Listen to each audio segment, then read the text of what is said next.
Hello everyone, and welcome back to my channel. I'd love it if you could leave a comment letting me know where you're listening from around the world. Also, don't forget to like and subscribe if you're enjoying this video. Story 1. I should have trusted my gut and turned back when my truck started choking and coughing halfway up the dirt road. But no, I was stubborn. Needed the brake, needed the silence. The world had been too loud lately. The city, my job, my phone buzzing all the damn time. I wanted to hear nothing but wind through trees. Needed to remind myself what it was like to breathe without a screen glowing in my face. I found the spot just past a split in the road, surrounded by tall pines so thick they nearly blocked out the sun. No cell service. No other cars. No other campers. Perfect. The first day went like a dream. I hiked a little, read a little, even dozed in the sunlight like a lazy cat. When night came, I built a fire, roasted a hot dog on a stick like a kid again, and sat back to watch the stars crawl across the sky. It was so dark, the kind of darkness that felt heavy, like a wool blanket pressed against your eyes. My little campfire cracked and hissed like it was whispering to itself. Eventually, I crawled into my tent, zipped it up, and pulled the sleeping bag over my head. It didn't take long for the tiredness to catch up with me. I remember the last thing I thought before drifting off. You're finally alone. It must have been around 2 in the morning when something tugged me out of sleep. A light, not a sound. No crack of a branch. No crunch of footsteps. Just a faint light dancing through the trees. At first, I thought it was the moon, maybe breaking through the canopy.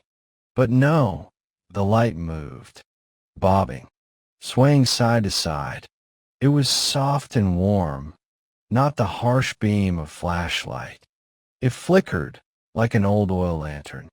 I froze, heart hammering in my ribs. Some primal part of me whispered, "Stay still, stay quiet." The light drifted closer, weaving between the trees, and I could just make out a figure carrying it. Tall, thin, clothes that hung off him like rags. The lantern swung from one bony hand, creaking slightly with each movement. I told myself it was a ranger. Some late-night patrol, maybe. But what ranger looked like that? What ranger had a face you could almost see through? The figure moved slowly, deliberately, like he had all the time in the world. When he reached the edge of my camp, I got my first real look at him. He was skeletal. No, more than that. He was hollow, skin stretched tight over bone, tattered, old-timey clothes hanging off him like something out of a Dust Bowl photo. And his face, God, his face, eyes too wide, black as the pit under your bed, a mouth stretched into a smile too big for his face, the corners tearing into his cheeks, like someone had carved it there with a knife, and he was too polite to say anything about it. And then the worst part, when a lantern's light swung across him, the trees behind him didn't disappear. They shone right through him, like he was nothing but smoke. I lay there, frozen under my sleeping bag, barely daring to breathe. I squeezed my eyes shut like a coward, like a kid hiding from the boogeyman. For a minute, I thought maybe he'd leave. Maybe he hadn't seen me. Maybe. When I cracked one eye open, the lantern man was standing right next to my tent. Right there. Close enough that I could see the rot peeling off his fingertips. Close enough that the light from his lantern made the nylon of my tent glow in weird, shifting patterns, like there was a swarm of bugs crawling across it. No footsteps, no sound, just the soft, awful creak of the lantern swinging. And that smile, that goddamn smile. Something inside me snapped. I blacked out.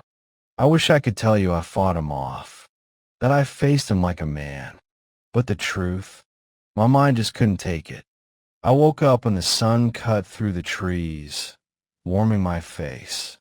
For a second, I thought it had been a dream, just a nightmare brought on by too many ghost stories and a belly full of cheap beer. Then I unzipped the tent and stepped outside. Around the entire perimeter of my tent, the ground was blackened, charred. A perfect circle burned right into the forest floor like something had walked in a ring around me all night. The earth inside the circle was untouched. Fresh pine needles, soft moss. But outside it, the world looked sick, dead. I packed up fast, faster than I thought possible, tearing down my tent, cramming everything into my backpack without folding or sorting it. I didn't even put the fire out properly, just doused it with half a bottle of water and ran. The trail back to my truck felt longer than I remembered. Every snap of a twig, every rustle of leaves made my heart leap into my throat. And a few times, just a few, I thought I glimpsed that flickering light between the trees, always just behind me. When I finally made it back to the truck, the engine coughed but turned over. I peeled out of there, gravel spraying from my tires, not looking back. I don't go camping anymore. I barely leave the city. People talk about the peace of nature, about the calm and the beauty and the silence. But they forget that silence can hide things. Old things, hungry things. Sometimes, late at night, when I'm lying awake and the world is finally quiet, I swear I hear it. That soft creak, that gentle bobbing light, still searching for me, still smiling, still waiting. Story 2. It was Mia's idea to camp by the old creek where her grandfather used to fish when he was young. And God help me, I went along with it like a fool in love. She called it peaceful, said it was a hidden gem, a place untouched by time. From the minute we turned down that dirt road, the one barely wide enough for my truck to squeeze through, I felt it. The woods didn't feel peaceful. They felt watchful, like the trees themselves leaned in a little too close. We set up camp just before sunset, a cozy little spot maybe 20 yards from the creek. The air smelled sharp, like pine and something faintly metallic underneath. I tried to shake the feeling creeping up my spine, told myself it was just the silence out there, how different it was from the hum of life back in town. We roasted marshmallows, swapping dumb ghost stories while the stars blinked awake overhead. Mia laughed at my half-hearted tales of haunted graveyards and hitchhiking ghosts. She wasn't scared. She never was. But after the fire died down and the woods folded into blackness, that's when we heard it. At first, it was just a trickle of sound over the gurgle of the creek. A soft, breathy whisper, barely more than the wind. I strained my ears, brushing it off. Maybe the current was playing tricks. Water does that sometimes. Makes noises that sound almost human if you want it bad enough. But then the words formed. Clear, deliberate.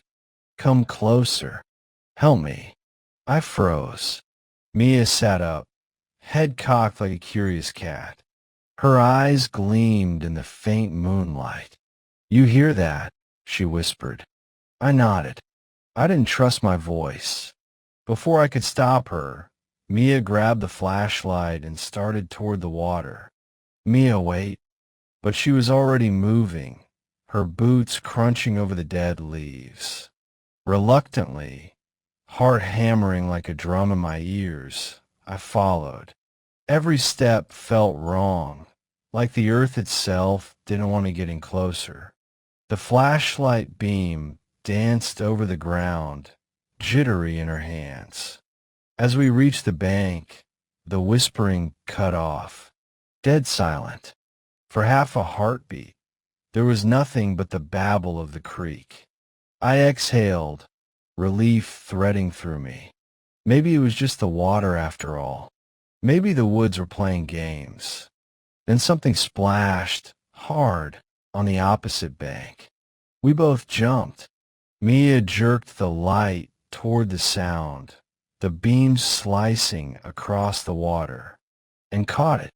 A face, pale as the moon, half submerged in the creek, staring straight at us with black, unblinking eyes. It didn't move, didn't blink. It just stared, water rippling gently around its cheeks. Its mouth hung open, and for a second I thought it would scream or maybe whisper again. Mia gasped, dropping the flashlight. It tumbled down the muddy slope and blinked out as it hit the water, plunging us in a darkness so thick it felt like drowning. I grabbed her hand, turned, and ran. Branches whipped my arms and face, and I didn't dare look back. Didn't want to see if that thing was following. We didn't stop until we reached the car, gasping and wild-eyed, fumbling the keys into the ignition with trembling fingers. I locked the doors with a shaking hand, though deep down I knew a flimsy piece of metal wouldn't stop something like that.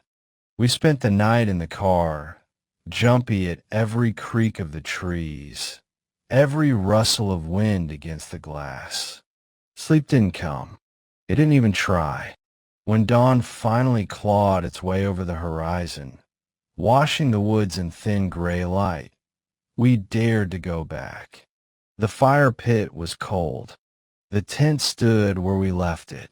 No footprints by the creek. No marks in the mud. No sign anyone, or anything, had been there at all. Except for one thing. Mia's flashlight. It wasn't in the water where she dropped it. It was placed neatly on a flat rock right by the edge of the creek. Standing upright, its dead beam pointing straight into the water, like someone or something had carefully set it there during the night. Mia wouldn't go near it. Neither would I.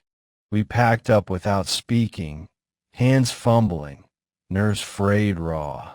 As we drove away, tires kicking up dust on that lonely road, I caught a glimpse in the rearview mirror.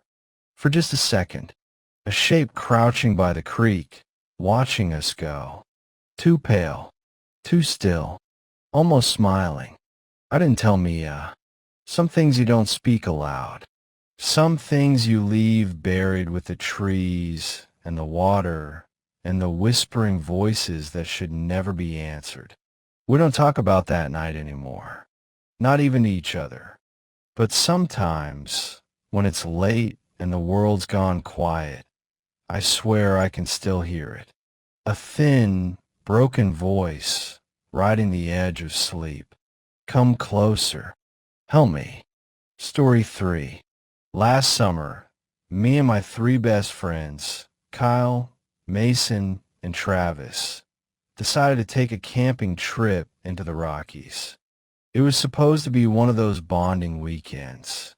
You know, the kind you laugh about later when you're old and have bad knees and too many regrets. We picked a remote spot, way off the popular trails.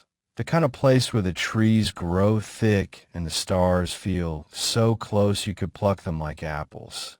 It was perfect, untouched, wild. The second evening, after a lazy day of fishing and drinking cheap beer by the fire, Kyle spotted something behind a tangle of underbrush. An old trail, almost hidden, as if the forest itself was trying to smother it out of existence. It wasn't marked on any of our maps. Naturally, being idiots, we decided we had to check it out. We armed ourselves with flashlights and a couple of pocket knives, laughing like school kids sneaking into a haunted house. At first, the trail was barely visible, just a narrow line where the grass grew a little thinner, where the trees leaned back like whispering old men. But as we walked, it grew clearer, cleaner. It started to twist and curve in ways that didn't feel natural. Every bend felt like it had been designed to lead us somewhere, like invisible hands had carved the path just for us. We joked about it, trying to push down the way the hairs stood up on our arms. Travis even whistled a tune to break the silence, but it died quick. The woods here didn't like noise. It swallowed sound, made your own breathing feel too loud. After maybe an hour, just when I was about to suggest we turn back, we stumbled into a clearing. It was wrong. The air was thick, like breathing through wet wool. All around us were little piles of stones, hundreds of them, stacked carefully, neatly, each about waist high, each different. Some are made of smooth river rocks, others of jagged shards that look like they've been dug up straight from the earth. At the center of it all stood a wooden cabin, if you could even call it that. It was more a skeleton of a cabin, rotting and caving in, slumped like a drunk passed out on the floor. The wood was black with age and rot. The door hung crooked on its hinges, and one window had been smashed open long ago, the shards of glass winking like little teeth in the dying light. We should have left right then. I know that now. But curiosity is a cruel little whisper that doesn't let go until it's too late. We stepped into the clearing, crunching over dead leaves and broken twigs. And the second we did, the forest behind us went dead. No birds, no insects, not even the wind in the trees. Just this thick, heavy silence pressing against our ears, so deep I could hear my own heartbeat pounding like a war drum in my head. Kyle edged toward the cabin, and we followed because what else do you do? We crept up to the broken window, and I lifted my flashlight, my hands trembling so bad the beam jittered like a dying moth. Inside, the cabin walls were covered in handprints, small ones, child-sized, hundreds of them.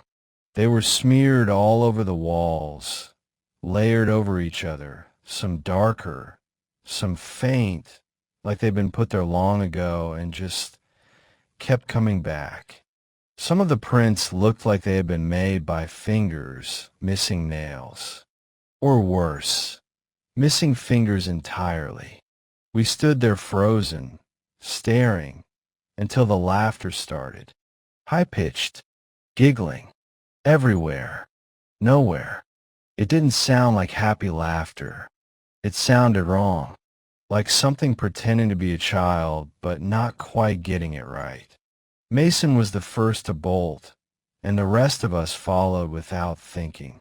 We ran back toward the trail, but the second we entered the tree line, everything changed. The path twisted, branched, looped in on itself.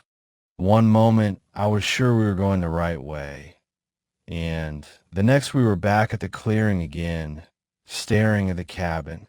Only now, the little stone piles have been knocked over, scattered like broken toys. And the cabin door was open, wide open, darkness yawning inside like a mouth waiting to swallow us whole. I could feel something watching from inside.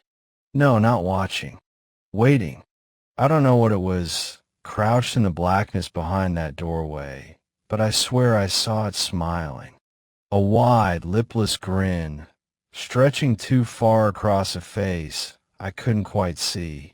We didn't speak. We didn't plan. We just ran. We tore through the woods like terrified animals, not caring if we cut ourselves on branches or tripped over roots. Every time I dared to glance over my shoulder, I thought I saw a flicker of movement behind us, a blur darting between the trees, just beyond the reach of my flashlight. It took us hours to find our campsite again. When we stumbled back into the clearing where our tents were pitched, we looked like hell, scraped up, bloodied, gasping for air like we'd been drowning. We didn't pack up, didn't fold the tents. We just grabbed what we could carry and peeled out of there in Mason's Jeep, not saying a word until we hit asphalt and the trees finally thinned out behind us. None of us talk about it now. Not really. Not seriously. Once or twice when we're drunk, someone will bring it up. Kyle will laugh too hard, and Travis will go quiet and stare into his drink like he's watching something only he can see. I don't know what we found out there. I don't want to know. All I know is we've gone back to that same campsite twice since then, and no matter how hard we look, there's no sign of that trail anymore. It's like the forest swallowed it back up. Or maybe it's still there, just waiting for someone stupid enough to find it again. And if you ever do, God help you, because I don't think whatever's in that cabin wants visitors. I think it wants new handprints.